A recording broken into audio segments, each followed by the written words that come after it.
ॐ सहनाववतु सहनौ भुनक्तु सह वीर्यं करवावहै तेजस्विनावधीतमस्तु मा विद्विषावहै।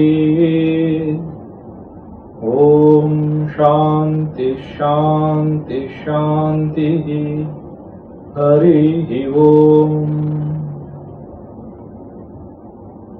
पार्थाय प्रतिबोधितां भगवता नारायणेन स्वयं व्यासेन ग्रथितां पुराणमुनिना मध्ये महाभारतम्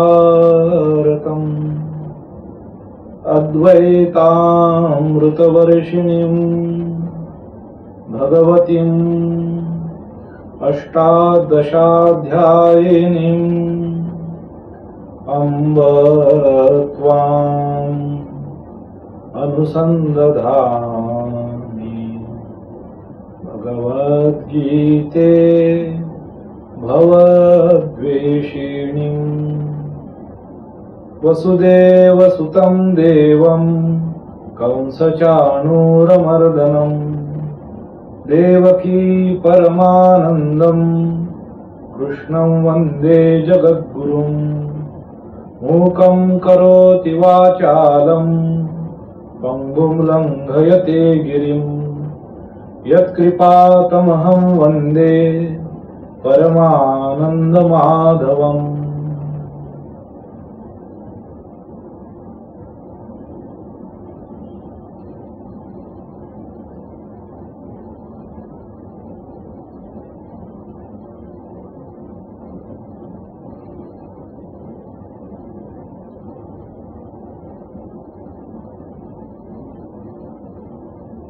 My namaskars to you all.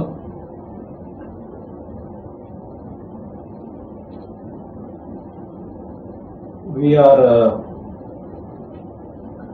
discussing verses from Srimad Bhagavad Gita from the 9th chapter. This chapter is called as Rajavidya Rajaguhya Yoga. अच्छा विजय, तुम्हारा कितना एसी ऑन है अभी? एक सिंगल चालू है। कितना नंबर का? ये शायद एक नंबर का। एक नंबर का चालू तो एक को करता हूँ। तो तुम दूसरा एक देखो तो जो इधर का चालू होता हो ऐसा कुछ है क्या? 2 या 3 नंबर का इधर होता होगा तो देखो।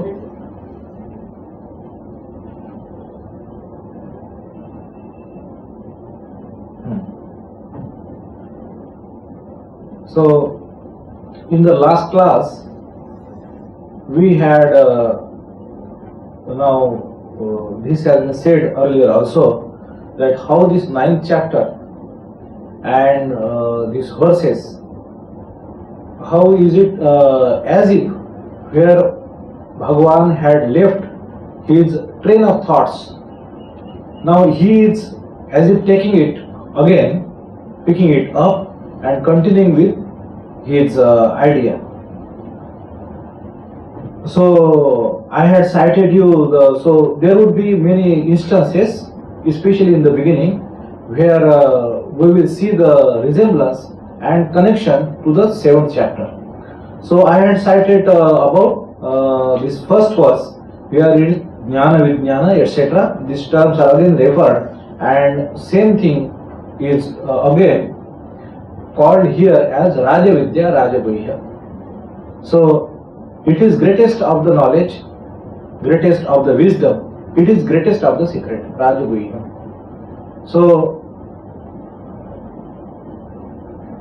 the way it is said, it is not way of putting it like it's a subject matter of some conspiracy. It is not Rajaguhya in that sense. It is not Rajaguhya in that sense. This is spiritual knowledge, and by that way, now even in the time of suppose forget about the times of Krishna. As we see in the Shankaracharya's his life and great contribution, if we consider, this is one thing is attributed to him. What is that? Bringing forth Bhagavad Gita from the oblivion to the forefront. Bhagavad Gita is always there as a part of Mahabharata, but nobody had paid such a importance to it that it can be a core of your fundamental scriptures. So this is one thing is credited. So now you can imagine this is in the 8th century. If this is the case in the 8th century, why the idea is why these things they become esoteric? Do you this word hopefully you understand? So esoteric, this word sometimes has the connotation or meaning like it is secret or it is of the exclusive club of very few people, and like it is as if some occult or something like that. So like Upanishads, so they are the privilege of very few who probably live in the forest or dwell in the caves, etc., etc., esoteric knowledge. Point is that very vast majority of the population, they are not ready to come to terms in which these people are talking. That's why it has become esoteric. We are not ready to embrace wholeheartedly what Bhagavad Gita and Upanishads are putting forth before us. We are not ready for it. Why we are not ready for it? Because of our desires and attachment. So at one point of time, so this one might have heard that in earlier times, if somebody, this Shastras or this Upanishads or Vedanta, this should not be taught to everyone. It is not meant for masses. For masses, there is Purana. Let us preach them Purana. This is not for everyone. This is only for sannyasis, probably. Only for sannyasis. Upanishads, etc. So, Bhagavad Gita, alright, you can read it, you can keep it in your home, that is, but that trend also started much later, as we see. And you see, whatever these people who are expert in the domain, who study languages, linguistics, and decides its age, at what time they may these literature must have been composed. So from that, according to these experts, what is been deciphered, that Puranas etc. came much later, and it seems so. Now, forgetting about their timeline, maybe they say even in 10th century. So as the time is much later, like Upanishads or this what is considered as the oldest, that Rigveda Samhita. So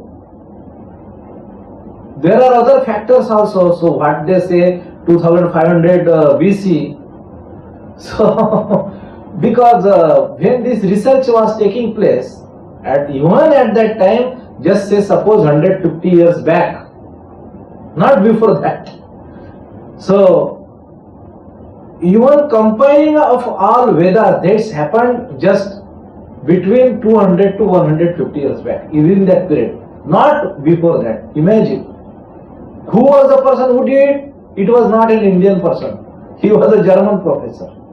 Okay, Max Muller. They had different agenda behind it, different thinking and approach. That is another factor. But such methodical approach was taken just yesterday. Okay. And now even these 150 or 200 years back, these people were not really liberal and Catholic in their approach, consideration. we are not ready to give importance. So there somebody said, very nicely pointed out, that why the history of these historians do not go back later than, say, suppose 5000 BC. 5000 BC. Why it does not happen so? Because going beyond later than that would be contradicting Bible. Now do you understand? So everything they have to fit after 5000 BC. So Tilak and these people didn't agree with them.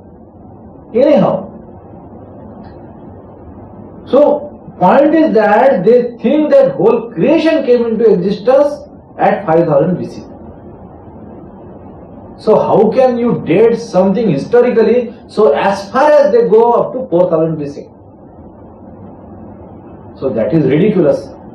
Now, however,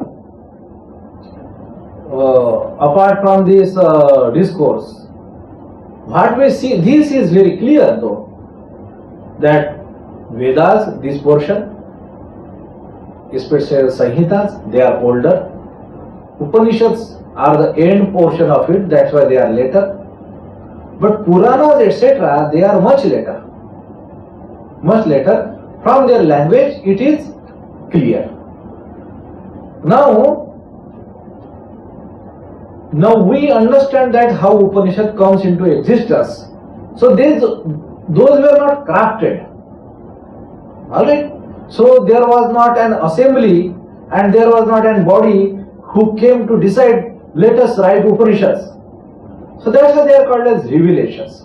So many times their language is not grammatically correct also. Sometimes they have colloquial way of putting it. So they are not bothering much about whatever they were saying, it is recorded. Like for example, I have noticed few days back a very wonderful thing. Like in colloquial means the way we speak. Okay. So for example, mostly most of the Indians, except I will say Odia people, or who are those very particular about Sanskrit, speaking Sanskrit very correctly. Except these two people, most of the people, they do this error in speaking in a Sanskrit word, like suppose Vivekanand. So Vivekananda, that last they do not pronounce it fully. Vivekanand. Okay, Vedant. Vedanta, ta is full, Vedanta is not halanta. So we are, and everybody is, we are communicating in this way, we are speaking in this way, we understand. Even if you say Vedant, while writing, you write full only, Vedanta only. Alright? This is alright. But if you go to this Vedas, and there you will see what they are writing half. They mean full, but writing half. So Vedanta is as if, not Vedanta exactly, but you will see there, while chanters now who are chanting today, they pronounce it full, but it is written half. Because those people used to speak it like us as we are speaking. Do you see? So their errors are exactly recorded as errors. They have not been rectified because they were not allowed to. Because if you are allowed to rectify one error, who knows? You go bonkers and you meddle with some other things. So you are not allowed to rectify anything. Do you understand that? So, language of the Upanishads, and then we see Puranas. Now, so we understand that Upanishads have come into, like earlier part of the Upanishads, of the Vedas, what is called as Karma Kanda, it is very organized. Like Samhitas, where we find praises, eulogies to the divine nature, like Indra, Surya, Mitra, Varuna, okay, and etc. etc. So they are poetic expressions and eulogizing his power, that you are such and such, etc.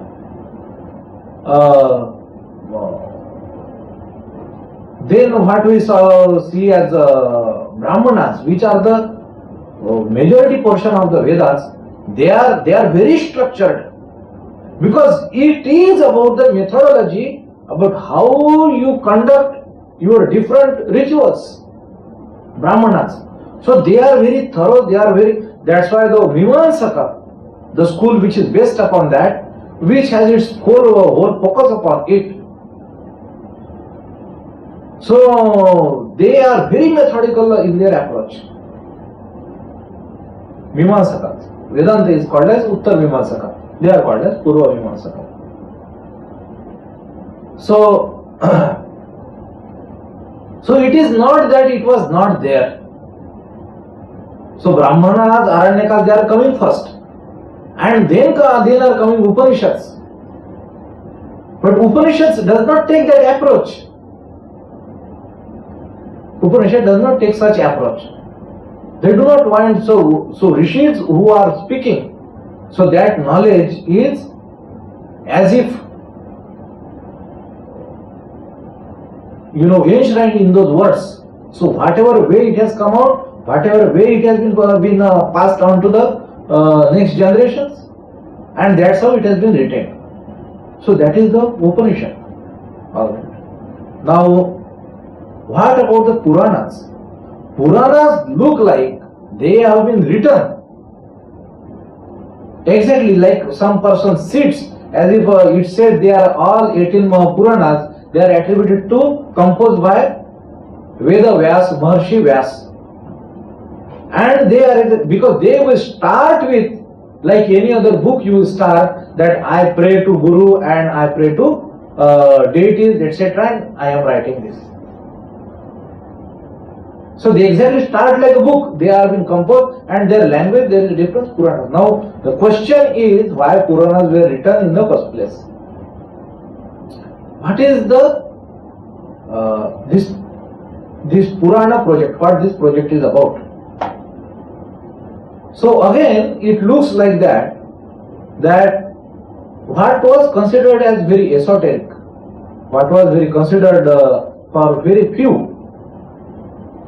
So, if you see Hindus, looks like that, they are very clear about certain things since their very beginning.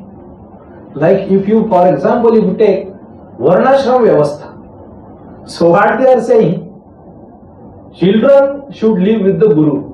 Okay, as soon as they are of the age of 4, 5, 6, do not create nuisance. Okay. Go to Guru. That is one thing. Okay. And once you become retired, other people after until 25 years of age, according to different varnas. So for Brahmanas, the age of learning is much more. So age of marrying is also much more. Compared to suppose Shudra. So he does not have to study much. He may study here, there, or what he will learn some vidya from his father or from some other person. But age of marrying is then very less. He can marry at the age of 15, no problem. Brahman cannot marry before the age of at least 25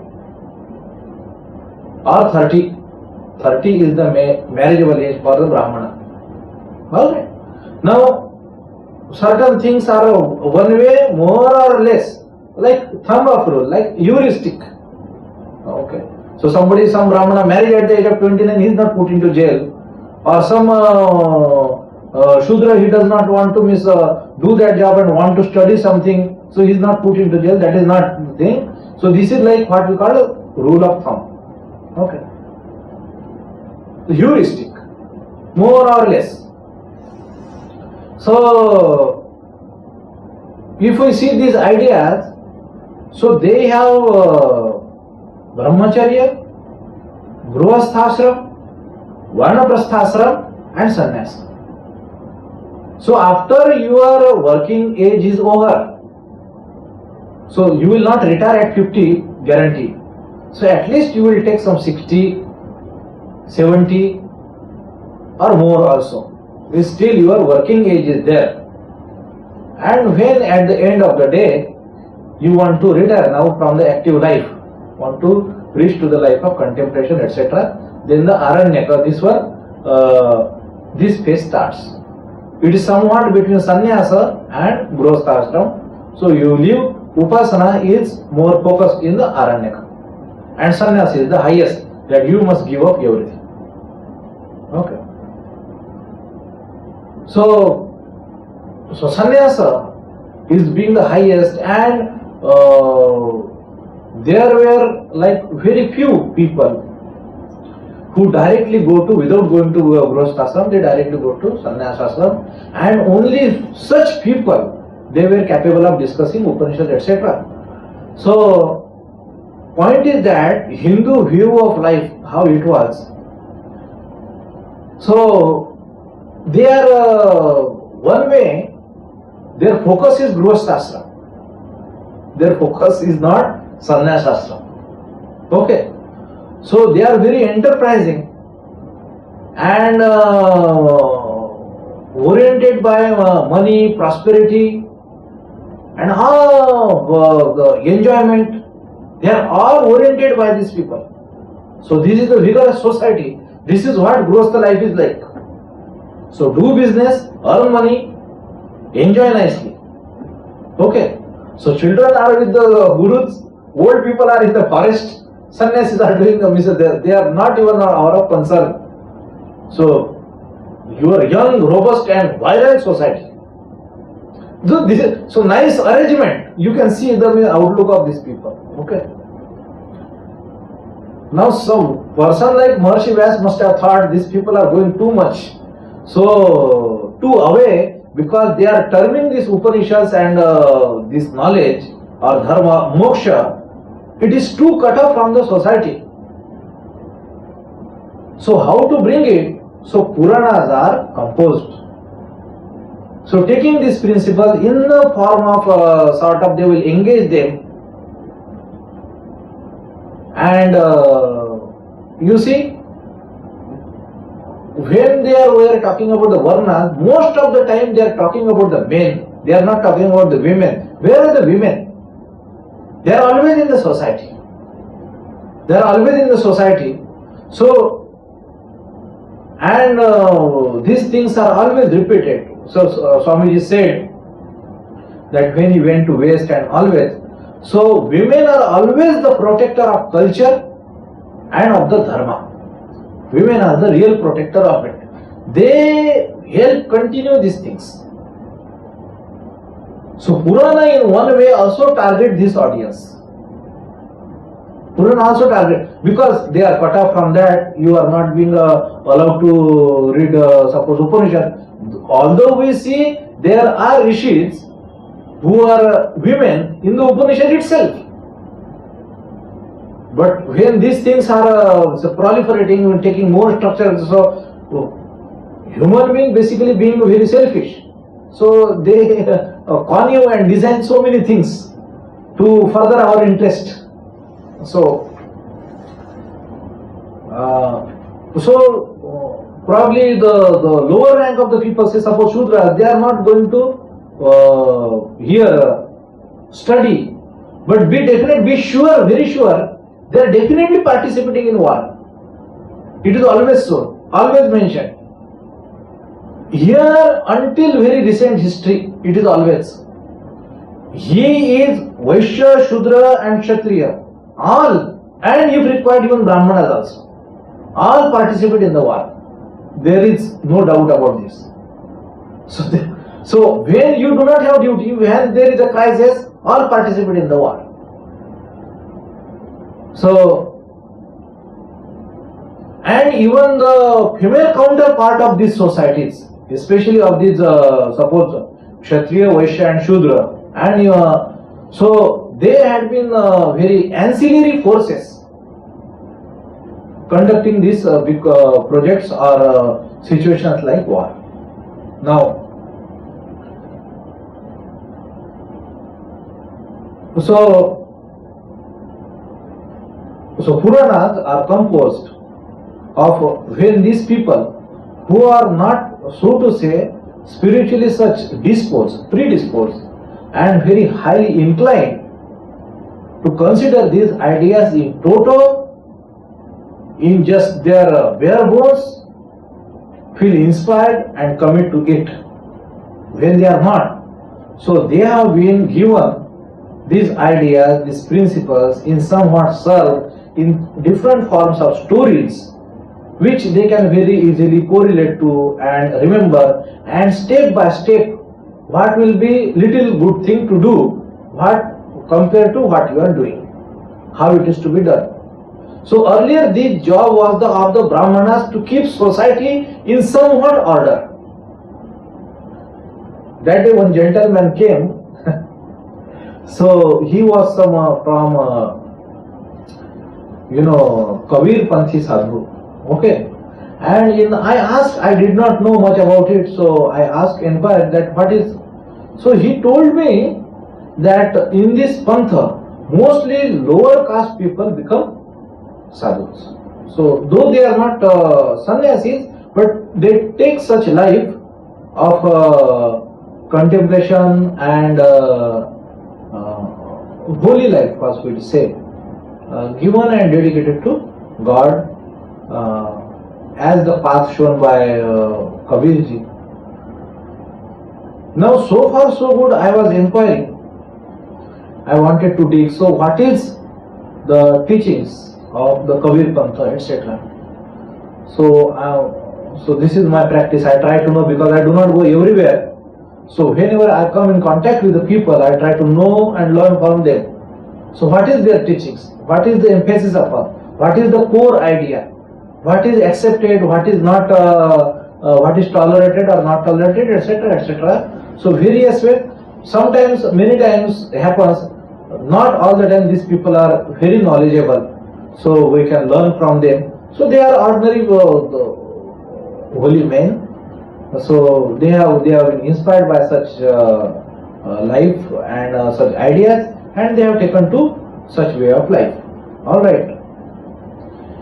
So what happened is, when I came across, so he definitely belonged to what is called today's of our days, this lower caste, and he liked the message when it was given to them. And he felt that, and he had joined, he was from MP. Now, this is, you are very well aware about it, so how society and how things goes around here. So, making my point many times, what I do, I criticize the third person and tell, or to prove myself that how I am better. So, and there is some historical past also. So the things are not very. Sometimes they are out of proportion. Sometimes they are more or less connected. So in this scenario, what I am talking about the social ostracization of the lower caste people by the upper caste. Now, what he said about, so he brought about the topic about yajna. Somehow that topic came. So he said, this is all, then I explained to him. So this is all nonsense. I said, see, suppose, listen, I explained him the idea of yajna, why society, those yajnas were prominent, and what was the idea behind yajna. Okay. I said, who did the yajna? You tell me.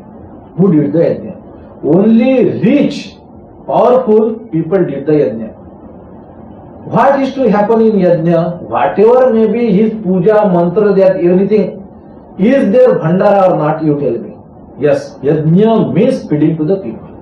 Whether dan or donations are made to poor people or not, you tell me. Yes, it is part of yajna. They have to call people, at least feed, at least give to brahmanas, at least give to poor people who do not have any means, not only the money or grains or many times cows or animal or many times lands They were given to poor people. Poor people, either they can be Brahmana, they can be Shudras. One of these two people.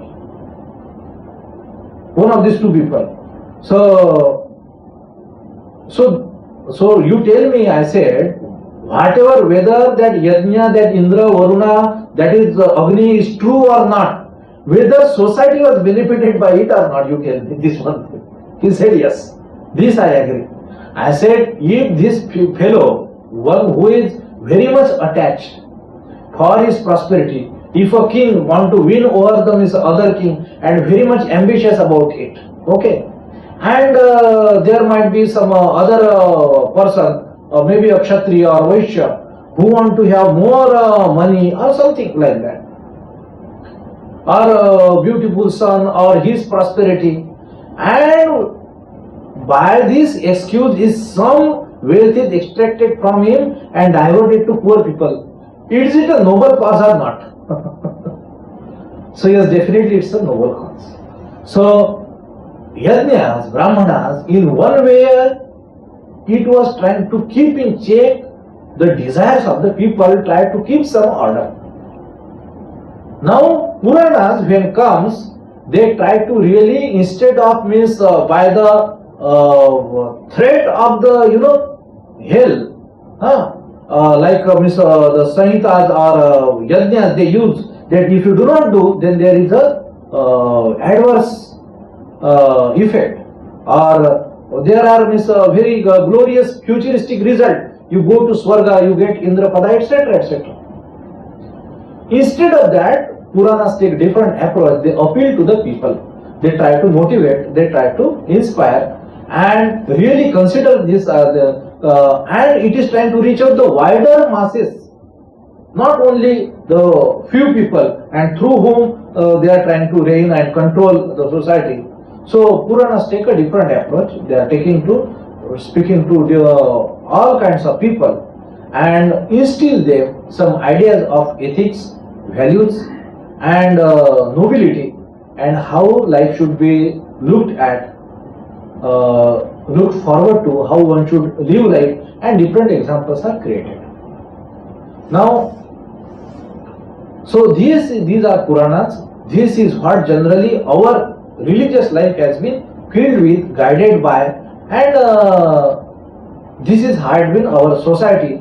And Upanishads, and especially Uttar Mimamsa, Vedanta, that's why it has considered being esoteric. Esoteric, it is not someone is trying to hide it, because we are not ready to go with it in all full honest terms. That's why it has become esoteric. So it is open for all, and that is what again the greatness of Swami Vivekananda and Sri Ramakrishna. This is what one motto Swami Vivekananda, this is what one ambition, vision Swami Vivekananda had, that Vedanta of the forest, he said, I will bring into the streets. So now the idea about Raja Guhya, that top secret, it is not top secret that somebody is hiding it. If you are ready to go with it, it is all yours. So Upanishads are not preached to very exclusive group of people. It is not. They are always, the subject matter of their discussion or talk is always human beings, all beings. Okay? So these are Upanishads. So Raja Guhya, that is the the meaning we have to say. So this is not secret because nobody is telling or everybody is mum. No, it is hiding in plain sight. Because we are not ready to part away with our desires and attachments, that's why we are not able to see it. And that's it. This is the Rajaguhya, top secret. So, in the last class we had seen until here, until the third verse, that this dharma, based on this Vijnana, Jnana Vijnana, In the second verse, he had said that it is very holy, it is purifying, pavitram, and it is the best, uttamam. And but this is to be directly experienced, pratyaksha avagamam. And the last phrase is very beautiful, and really we should pay attention to it. It says, dharmyam susukham kartum avyayam. So avyayam again refers to that consciousness, but this phrase, dharmyam susukham kartum, it will enable you to follow your dharma with ease, with susukham, with sukham. This is that knowledge which enables you to follow or to discharge your duty, your kartavya, to follow your dharma. That knowledge, this knowledge which is pure and the greatest. This is that Rajavidya. This is the greatest knowledge one can have, which enables someone to understand his dharma and follow his dharma. This is the one knowledge. And Bhagavan is saying, I am going to tell you that, Arjuna. And he says, the people who do not have Shraddha. I discussed this idea in the last class. What is Shraddha and what is superstition? How these two things are seemingly apparent, but where they are different. So Shraddha is essential. Not only Shraddha, in the very first say, in the very first verse, Anasuyave, this is the adjective Bhagavan uses for Krishna. Again, meaning coming to the same point, that because he does not have asuya, and that's why Bhagavan says that that's why I am going to teach you. And here again making it clear that if any person does not have Shraddha, so this Shraddha is something. Shraddha, as I said, it is the spiritual evolution of that individual. It is not the emotional content of the individual. It is the ability to see the truth when pointed out. That is the Shraddha. I tell you, when I say these words, I will recount one instance in the life of Swami Vivekananda. Swami Vivekananda, imagine, this happened somewhat 150 years back. Alright. So Swamiji had returned from the West. Okay. It was summer days. Swamiji is sitting that now if you have visited Belur Math, there is still that mango tree under which Swamiji is to sit on one wooden, our village cot. Okay. He is sitting, wearing only kaupin. Okay. He is living like a true sannyasi. He is not the person who address the parliament of religion. Mundit mastak, nothing, bare body, only kaupin. And he is giving classes to the young brahmacharis. Alright. Now imagine the scene. And those were summer days. Those mango tree was nicely flourished with lot of mangoes, green mangoes, they are hanging. Okay. And in front of him, just there goes the staircase to the old shrine, which was the only shrine at that time. This new temple was not built.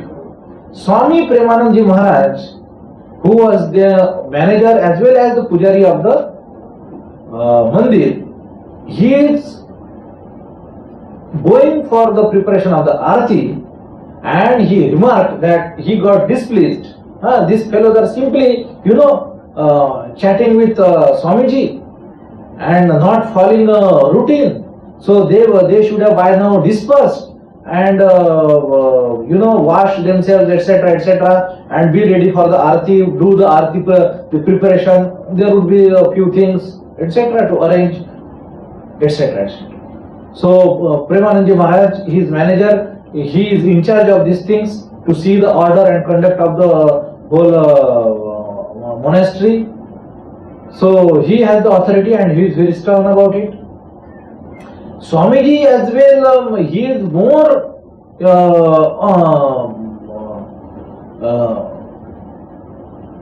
oblivious about these things. Yes, if he talks on, start talking on something, is going on, so forgetting about everything else. If he is talking about jnana, then he will say jnana is the greatest thing. If he is talking on bhakti, he will say bhakti is everything, and jnana is nothing, like that. That was his nature. So these students are simply, encircling Swamiji, and time is there. And when Baburam Maharaj, Swami Premanandaji Maharaj is going to the temple, he became somewhat very vexed and irritated that these fellows are simply wasting time, as if in a way that they are nicely engaging with Swamiji and derelicting their duties in this way. And he shouted at them that you fellows, you are not following routine, this thing, that thing. Baburam Maharaj, become serious. He became serious, and so those fellows and Baburam Maharaj was such a person, though his name was Premananda, but he was he had such a tej around his face, and he was, so everybody is to fear him. So he was that kind of person. So he could strike fear in the heart of anyone. So, and he was especially stern with the monks. Now these fellows, all they simply like terrified seeing the avatar of Premanandaji Maharaj. They crouched, and that the flow of discussion of Swamiji, that that got interrupted. So Swamiji also, they are also brother disciples.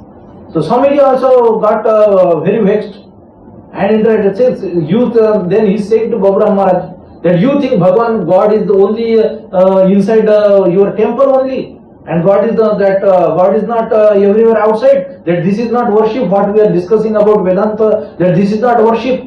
And like that he is speaking. Okay, he is speaking in the way of that he went on to again in that flow.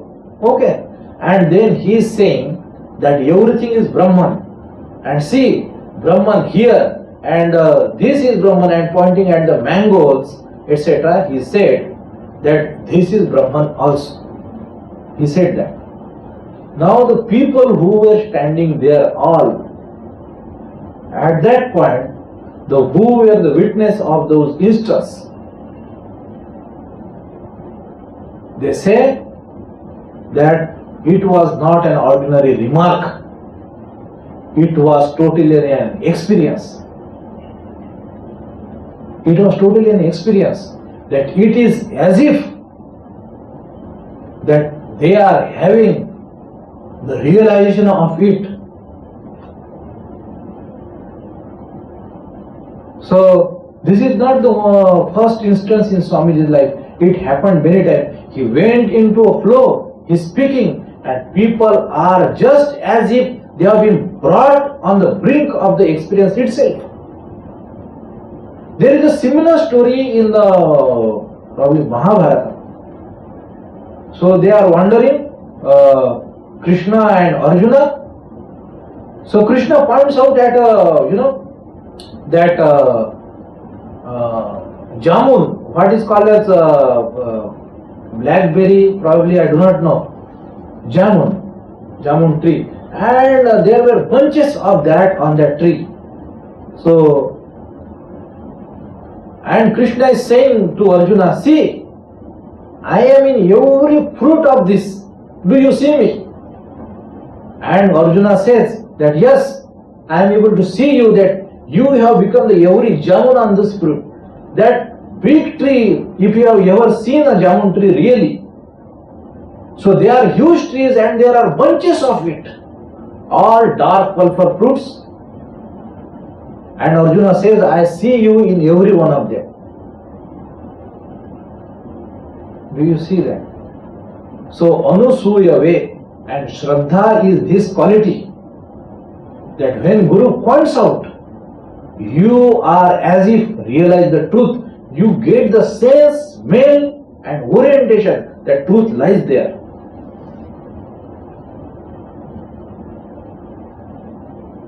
It is not the faculty of your mind or intellect, there is something higher which tells you, which orients you, which as you work as a sense and as if a proof that yes, truth lies there. Shraddha is that faculty. Now, ashraddha dhana purusham. So, asya dharmasya, this dharma which is based upon this knowledge, vijnana, this Raja Vidya, if they do not have shraddha towards it, means they will not believe into it. They will not be able to believe. When they will not be able to believe, what will happen? They will not reach me, aprapya, and then they will again come to this samsara, which is of the nature of death. Mrityu samsara, this is the phrase used. Mrityu samsara, worth money, they will come again and again. So, this is the tragedy. And so, here until we have seen. Now here, in the now fourth verse, this we can see this fourth verse and fifth verse together, but we will see the fourth verse. Here again reference is made, and I will have to pay more attention to it in the next class. So here what he says, Maya tatam idam sarvam jagat avyakta murtina. So Maya, this is the third case, by me, mere dwara. So Bhagavan, why doesn't he says कि मैंने, why didn't he say I? Why does he say by me? So you will see, when he is speaking like that, he is referring to his higher nature. He is referring to his higher nature. Like even Sri Ramakrishna used to do that. He had in the practice of renunciation of ego, he stopped referring himself as me. And whenever he has to refer to this place, me or mine, he is to refer himself as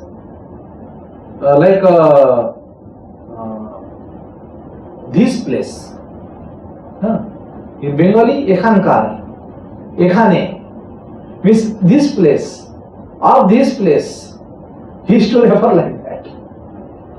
So Bhagavan here is referring himself as Maya, by me. So me means not this son of Devaki and Vasudeva, not this body, but the principal me. So Maya tatam idam sarvam. Tatam means covered. Tatam means covered. Idam will always be referred to Jagat. So idam sarvam. So whole of this Jagat, which is the samsara, this creation, Jagat. And here avyakta murtina. He says avyakta murtina. Avyakta you can understand, unmanifested. Murtina, now this is a very wonderful phrase, avyakta and murti.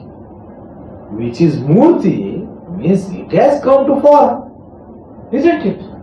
Murta, that's what we say, embodied, isn't it? Then it is murti. And he said avyakta, which is unmanifested, and he says murti. Very interesting, isn't it? If it is avyakta, then how it is murti? If it is murti, it must be vyakta. And he says, he refers that, point of understanding here, murtina, here meaning that, so, that I am entity still then. It is not that if I am unmanifested, I am a non-entity. I am entity still. Do not be mistaken. I am still I. There is I am that. Do not confuse that I exist. If there is no form, it is not like that. This I is not there. I am that. I am that murti. which is in unmanifested form. Like suppose, for example, let us say, let us believe there are ghosts. Okay, I am not able to perceive it. Okay, but when somebody or someone is able to perceive it, so there is an entity, or even if I am not able to perceive it, they are trying to give me suppose. I have not experienced like that, but as it is experienced by many other people, that there is a smell and there is some signal and there is something they will do, etc., etc. So there is a form, there is an entity, perceivable not by your senses. That is all right. Your senses are not the ultimate criteria of the truth. Avyakta Murti.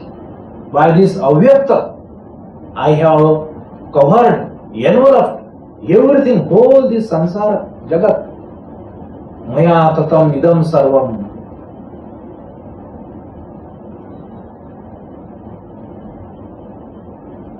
Jagat Avyakta Murtina. This phrase, tatam idam sarvam jagat, it exactly comes in the Ishopanishad. Isha vasyam idam sarvam yatkincham jagatyam jagat. You recall that? So here Bhagavan is saying, Maya tatam idam sarvam jagat avyakta murtina. And then he says, now this is the portion, the second part of this verse, what we see in brief in the 7th chapter. Now what does it say? Mat sthani sarva bhutani nacha aham teshu avasthitah. So this is how it has to be broken down. Mat sthani, this is the one word. This cannot be two words.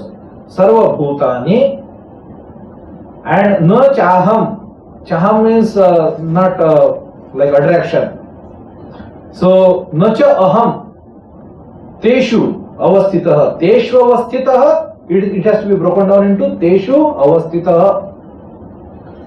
What Bhagavan is saying here, that sarva bhutani masthani, they all exist in me. Masthani, all beings, everything created, where they exist in me.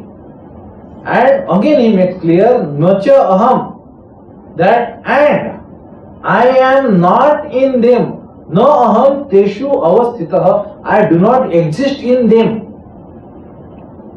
Now just focus on this much, that all beings exist in me and I do not exist in them. This exactly was said in the 12th verse of the 7th chapter. So if you have the Bhagavad Gita with you, take out the 12th verse of the 7th chapter. So there in the last quarter of that verse, Bhagavan had said, Na tvaham teshu te mai.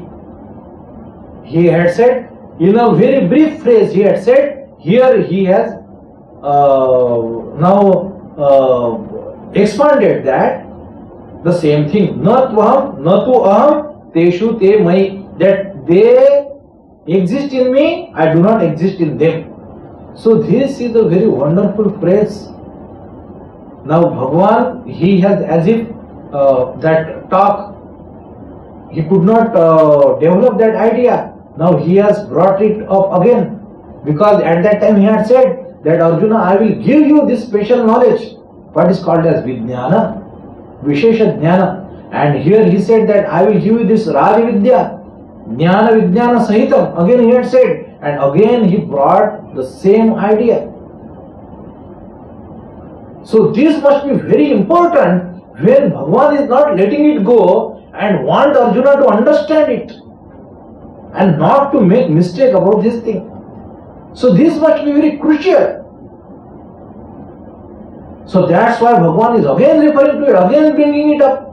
Masthani sarva bhutani, that everything exists in God.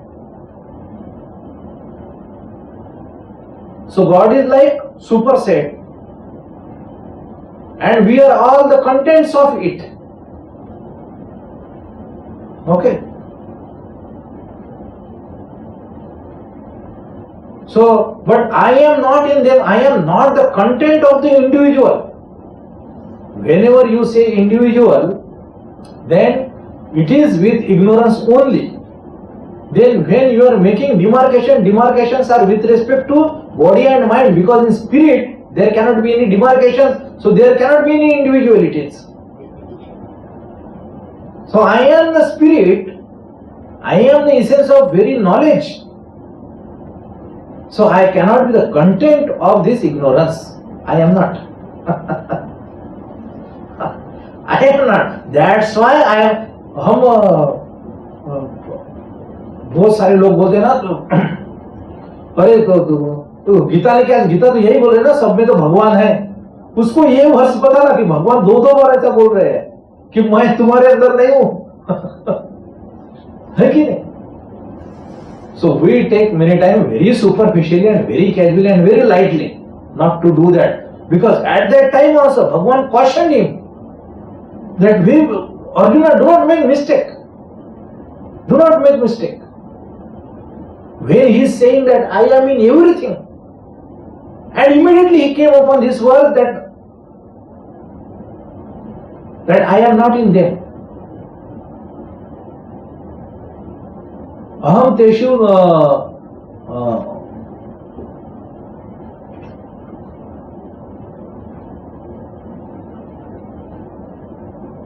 न तु अहम तेषु ते मयि, न त्वहम तेषु ते मयि. This is how it has to be. न त्वहम तेषु ते मयि. That they are in me, I am not in them. Now, why this idea is important, now we will also discuss, or we will also see the 5th verse in brief. There is 1 minute. And then we will discuss this idea together in the next class.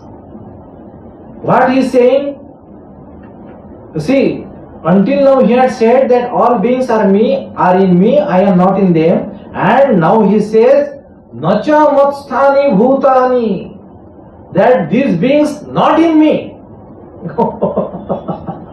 Contradicting himself. Earlier he said masthani sarvabhutani. Now he is saying Nacha matsthani bhutani, that these beings, they are not in me. Pashya me yogam aishwaram, that see my yoga aishwarya. This is what it is, yoga aishwarya. He said that all beings are in me, I am not in them. And again he is saying, even these beings are not in me. Even is not used. And is used. And can be used as even. And these beings are even. These beings are truly not in me. That is the meaning. Pashyame yogam aishwaram. Bhuta bhrunna cha bhutasto mamatma bhuta bhavanaha. That all beings, bhuta bhrut, that I am the sustainer, the one who feeds. Like this word is used, bharta. For many times for husband, this word is used, bharta. So, because of that, the gentleman who is the head of the family, he works and suppose earn money and feeds his family. But especially that word was used in that sense. So, bharta comes from the same root. Bhuta bhrut. So I am the feeder, sustainer of the whole beings, all beings. I am the Bhuta Bhut. I sustain all beings. Whatsoever has come into existence, whatsoever has been created, I sustain it. Bhuta Bhrunna. And then he says, Bhutastha. I am again in them. Wonderful to see.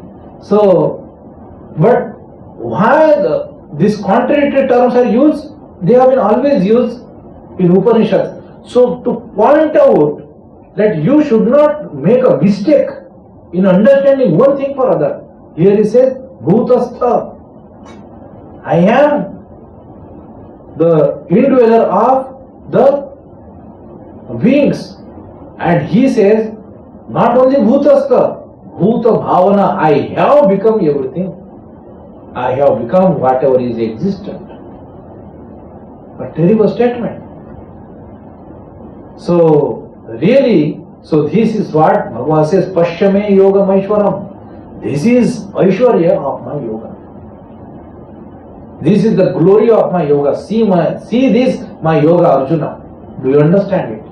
So here we will take the break and we will take these two verses again in the next verse.